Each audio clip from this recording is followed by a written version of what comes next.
ನಮಸ್ಕಾರ ವೀಕ್ಷಕರೇ, on spot ನ್ಯೂಸ್ಗೆ ಸ್ವಾಗತ. ನಾನು ಸಂಗೀತ. ಕಾಶ್ಮೀರದ ಪಹಲ್ಗಾಮ್ ಪ್ರದೇಶದಲ್ಲಿ ಪಾಕಿಸ್ತಾನ ಮೂಲದ ಉಗ್ರಗಾಮಿಗಳು ನಡೆಸಿರುವ ಹೇಯ ಕೃತ್ಯ ಖಂಡನೀಯವಾಗಿದೆ ಎಂದು ಸಾರಿಗೆ ಸಚಿವ ರಾಮಲಿಂಗಾರೆಡ್ಡಿ ಬೇಸರ ವ್ಯಕ್ತಪಡಿಸಿದರು. ಕಲಬುರಗಿಯಲ್ಲಿ ಇಂದು ಸುದ್ದಿಗಾರರೊಂದಿಗೆ ಮಾತನಾಡಿದ ಅವರು, ಪ್ರಧಾನಿ ನರೇಂದ್ರ ಮೋದಿ, ಕೇಂದ್ರದ ಗೃಹ ಸಚಿವ ಅಮಿತ್ ಶಾ ಮತ್ತು ರಕ್ಷಣಾ ಸಚಿವ ರಾಜನಾಥ್ ಸಿಂಗ್ ಇಂತಹ ಘಟನೆಗಳು ಪುನರಾವರ್ತನೆ ಆಗದಂತೆ ನೋಡಿಕೊಳ್ಳಬೇಕು ಎಂದು ಸಲಹೆ ನೀಡಿದರು. ಕೇಂದ್ರ ಸರ್ಕಾರ ಸೇವಾ ನೇಮಕಾತಿ ಮಾಡಿಕೊಳ್ಳುವುದನ್ನು ನಿಲ್ಲಿಸಿದೆ. 1,09,000 ಯೋಧರ ನೇಮಕಾತಿ ಕಡಿಮೆ ಮಾಡಿ ಅವರ ಬದಲು ಅಗ್ನಿವೀರರ ಸೇವೆಯನ್ನ ಕೇವಲ 3 ವರ್ಷಕ್ಕೆ ನಿಗದಿಪಡಿಸಿದೆ. ಇದರ ಬದಲು ಅಗ್ನಿವೀರರ ನೇಮಕಾತಿ ಖಾಯ ಮಾಡಬೇಕು ಎಂದು ಒತ್ತಾಯಿಸಿದರು. ದಾಳಿಯಾಗಿರ್ತಕ್ಕಂಥದ್ದು ಅತ್ಯಂತ ದುಃಖಕರ ವಿಚಾರ. ಮತ್ತು ಈ ರೀತಿಯ ಘಟನೆಗಳು ಪುನರಾವರ್ತನೆ ಆಗಬಾರ್ದು.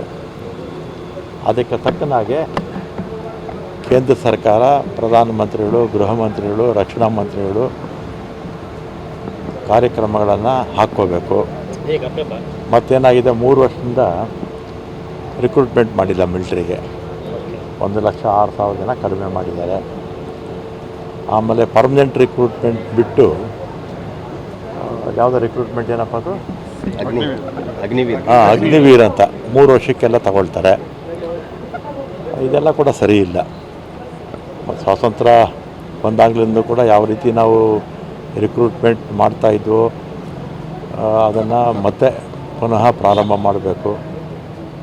ಇಲ್ಲ ಅಗ್ನಿವೀರ್ ಇವರೆಲ್ಲ ತಗೊಂಡಿದ್ದಾರಲ್ಲ ಅವ್ರಿಗೆ ಪರ್ಮನೆಂಟಾಗಿ ತಗೋಬೇಕು. ಮತ್ತು ನಾವು ಯಾವುದೇ ಕಾರಣಕ್ಕೂ ಜನಸಂಖ್ಯೆ ಜಾಸ್ತಿ ಆಗ್ತಾಯಿದೆ ನಮ್ಮ ದೇಶದಲ್ಲಿ. ಜನಸಂಖ್ಯೆ ಜಾಸ್ತಿ ಆದಾಗ ನಮ್ಮ ರಕ್ಷಣೆ, ಅದು ನೇವಿ ಇರ್ಬೋದು, ಮಿಲ್ಟ್ರಿ ಇರ್ಬೋದು, ಮತ್ತು ನಮ್ಮ ಏರ್ಫೋರ್ಸು, ನೇವಿ ಎಲ್ಲ, ಏರ್ಫೋರ್ಸು, ನೇವಿ ಮತ್ತು ಸೈನಿಕರು 3 ಕೂಡ ಸಂಖ್ಯೆ ಜಾಸ್ತಿ ಆಗಬೇಕು. ಕಡಿಮೆ ಮಾಡಿರ್ತಕ್ಕಂಥದ್ದು ಸರಿಯಲ್ಲ. ಇನ್ನು ಮುಂದಾದರೂ ಕೂಡ ಕೇಂದ್ರ ಸರ್ಕಾರ ಎಚ್ಚೆತ್ತು ಅದರಲ್ಲಿ ಎಲ್ಲಿ ಸೂಕ್ಷ್ಮ ಪ್ರದೇಶಗಳಿದೆಯಲ್ಲ, ಬಾಂಗ್ಲಾ ಸುತ್ತಮುತ್ತ, ಬಾಂಗ್ಲಾದೇಶದ ಪಕ್ಕ ಇದೆಲ್ಲ ಸ್ವಲ್ಪ ನಮಗೆ ನುಸುಳು ಬರೋದೆಲ್ಲ ಜಾಸ್ತಿ. ಮತ್ತು ಅದೇ ರೀತಿ ಜಮ್ಮು ಕಾಶ್ಮೀರದಲ್ಲಿ ಮತ್ತು ಪಾಕಿಸ್ತಾನ ಬಾರ್ಡ್ರಲ್ಲಿ ಹೆಚ್ಚಿನ ಒಂದು ನಮ್ಮ ಸೈನಿಕರನ್ನ ಹಾಕುವಂಥ ಕೆಲಸ ಮಾಡಬೇಕು. ಪ್ರತಿ ವರ್ಷ ಭದ್ರತೆಗೆ ಸೆಂಟ್ರಲ್ ಗೌರ್ಮೆಂಟ್ ಹೆಚ್ಚಿಗೆ ಅಮೌಂಟ್ ಕೊಡ್ತಾನೆ ಇದೆ ಸರ್ ಬಜೆಟಲ್ಲಿ. ಬಟ್ ಆದರೂ ರಿಕ್ರೂಟ್ಮೆಂಟ್ ಆಗ್ತಾ ಇಲ್ಲ, ಮ್ಯಾನ್ ಪವರ್ ಇಲ್ಲದೆ ಇರೋಂಥದ್ದು. 1,09,000 ಜನ ರಿಕ್ರೂಟ್ಮೆಂಟ್ ಕಡಿಮೆ ಮಾಡೇ ಇಲ್ವಲ್ಲ 3 ವರ್ಷ. ಕೋವಿಡ್ಗಿಂತ ಮುಂಚೆ ಮಾಡಿದ್ದು, ಕೋವಿಡ್ ಆದಮೇಲೆ ಮಾಡಿಲ್ಲ. ಅಗ್ನಿವೀರ ಅಂತ ಹೇಳ್ತಾರೆ. 3 ವರ್ಷ ಆದಮೇಲೆ ಬೇರೆ ಕಡೆ ಹೋಗ್ತಾರೆ.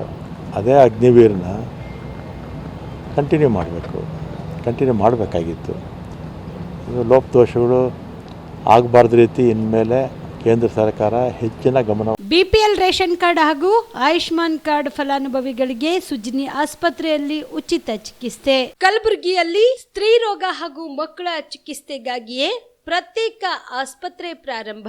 ಸುಜ್ನಿ ಕಲ್ಯಾಣ ಕರ್ನಾಟಕ ಭಾಗದ ಅತ್ಯಾಧುನಿಕ ತಾಯಿ ಮತ್ತು ಶಿಶುವಿನ ಆರೈಕೆಯ ಆಸ್ಪತ್ರೆ. ಸ್ತ್ರೀ ರೋಗ ತಜ್ಞ ಖ್ಯಾತ ವೈದ್ಯರು ಹಾಗೂ ಮಕ್ಕಳ ತಜ್ಞ ಖ್ಯಾತ ವೈದ್ಯರ ತಂಡದಿಂದ ಕಡಿಮೆ ದರದಲ್ಲಿ ಚಿಕಿತ್ಸೆ, ವಿಶ್ವ ದರ್ಜೆಯ ಉಪಕರಣಗಳ ಮತ್ತು ಅತ್ಯಾಧುನಿಕ ಐಸಿಯು, ಎನ್ಐಸಿಯು ಹಾಗೂ ಇತರೆ ಸೌಲಭ್ಯಗಳಿಂದ ಮಕ್ಕಳಿಗೆ ಗುಣಮಟ್ಟದ ಆರೈಕೆ. ಸುಜ್ನಿ ಆಸ್ಪತ್ರೆಯಲ್ಲಿನ ಸೌಲಭ್ಯಗಳು: ದಿನದ 24 ಗಂಟೆಯಲ್ಲಿ ತುರ್ತು ಸೇವೆ, ಹೈ ರಿಸ್ಕ್ ಗರ್ಭಧಾರಣೆ, ಒಬೆಸ್ಟ್ರಿಕ್ ಐಸಿಯು, ನವಜಾತ ಮತ್ತು ಶಿಶು ಐಸಿಯು, ಶಿಶು ಸಂಬಂಧಿತ ಶಸ್ತ್ರಚಿಕಿತ್ಸೆ, ಲ್ಯಾಪ್ರೋಸ್ಕೋಪಿ, ಲಸಿಕಾಕರಣ, ತಜ್ಞ ವೈದ್ಯರ ಸಲಹೆ, ಡಯಾಗ್ನೋಸ್ಟಿಕ್ ಮತ್ತು ಅಲ್ಟ್ರಾಸೌಂಡ್ ಸೇರಿದಂತೆ ಅನೇಕ ಸೌಲಭ್ಯಗಳು ನಿಮ್ಮ ಸುಜ್ನಿ ಆಸ್ಪತ್ರೆಯಲ್ಲಿ ಲಭ್ಯ.